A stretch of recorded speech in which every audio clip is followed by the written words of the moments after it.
Elsie McCabe Thompson has been able to join us. Absolutely. Okay. Good morning.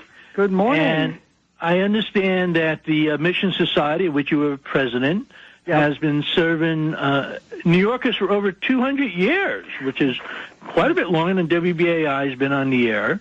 But could you maybe give us a little introduction about why was it founded, who does it serve, and give us, what's your current scope of programs? And who it serves is a very simple question. We are now in our third century of serving the poor in New York, and we've been waging the war against poverty and all the social pathologies associated with poverty for a long time. The face of poverty may have changed during that time, but poverty is unfortunately ever present. And for the first time, we have a set of real partners in our fight in City Hall. I say both sides of City Hall. So I know you're relatively new, or at least as president to the New York City Mission Society. What prompted you to take over as its president 6 months ago? Well, I have always been dedicated to public service, even as a lawyer.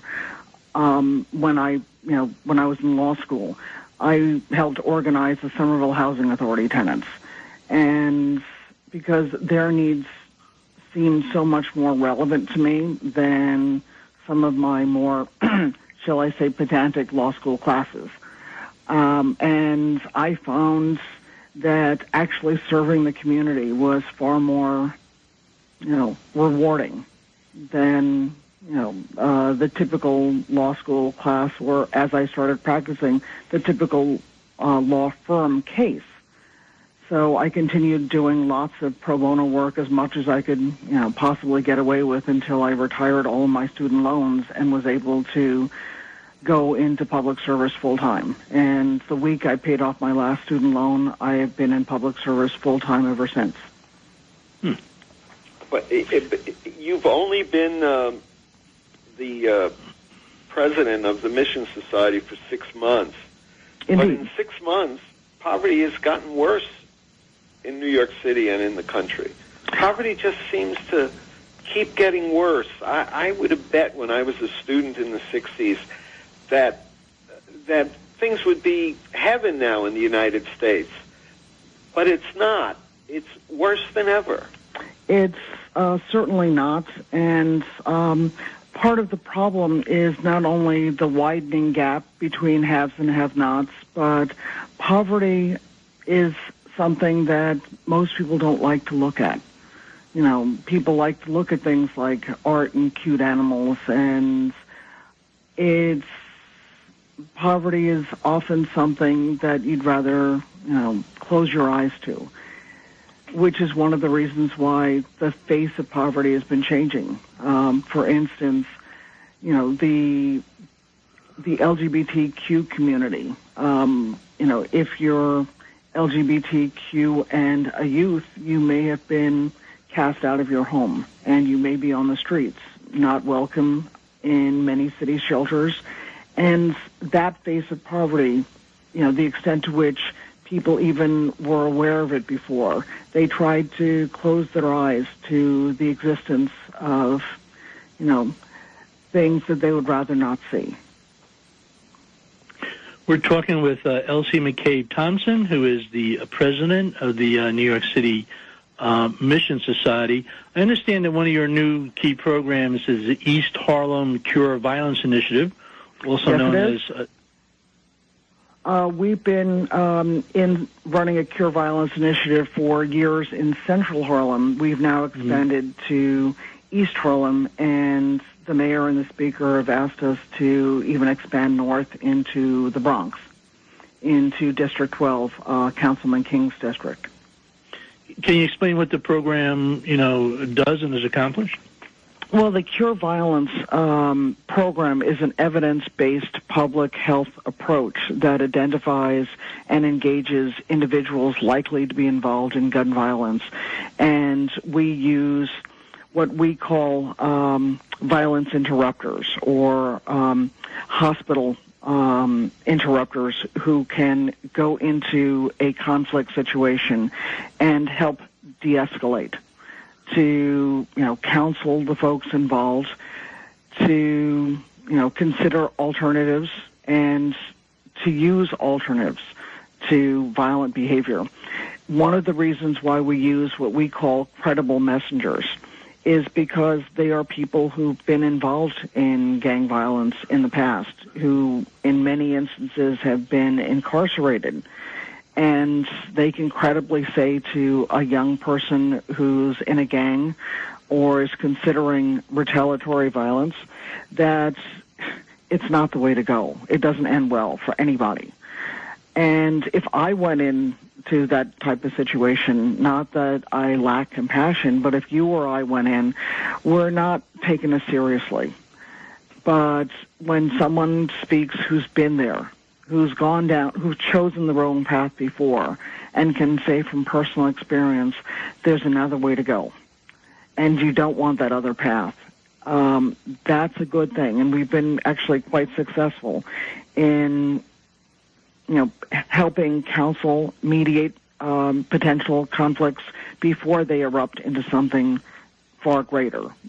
Because of our depth of relationships in the community, and because of our relationship with the major trauma center in both West and East Harlem Hospital, we often get calls either from the community or from, the hospital itself telling us that a violent incident has occurred. And, here is where it's happening. Here's where the ambulance is going. Get there and see if you can help us prevent more violence from erupting. You would think that violence would be down in Harlem because it's being gentrified now. Unfortunately, that doesn't necessarily mean that violence goes away. It just means that you have a bit of a more economically diverse community. And gentrification doesn't allay violence or violent tendencies. It's, in cases, can amplify them. When you're looking at a community of people who have wanted so much and been promised so much for so long, it's easy to become jaded. And when you see, people who have all the things that you want, when you watch television and you see,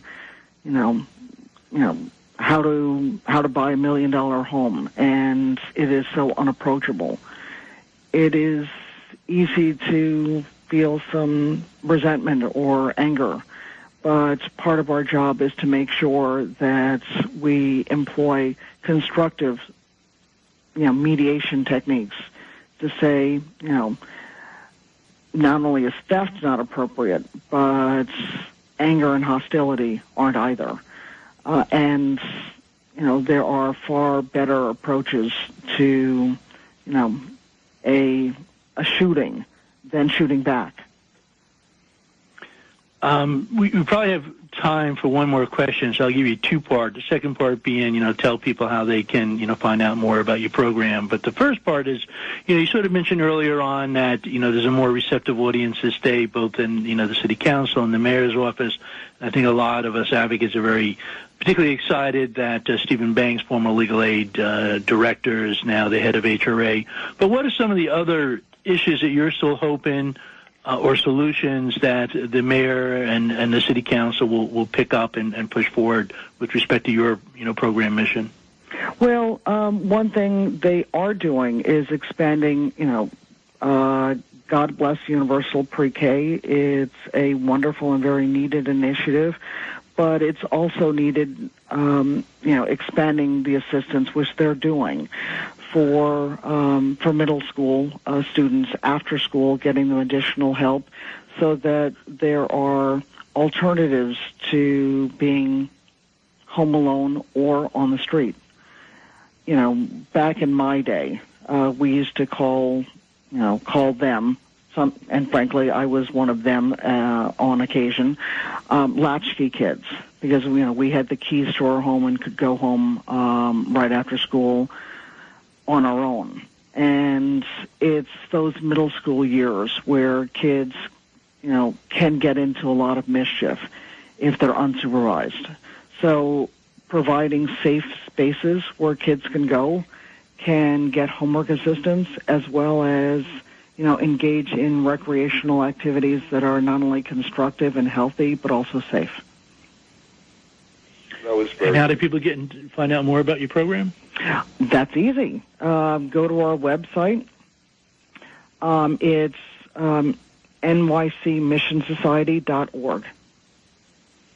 Okay. Well, thank you very much for joining us here today on WBAI. Thank you very much, and we hope that Thank you for having me. And by the way, I too have been a contributor, and I've been inspired, so I'll be giving as well. Thank you. Thank you very much.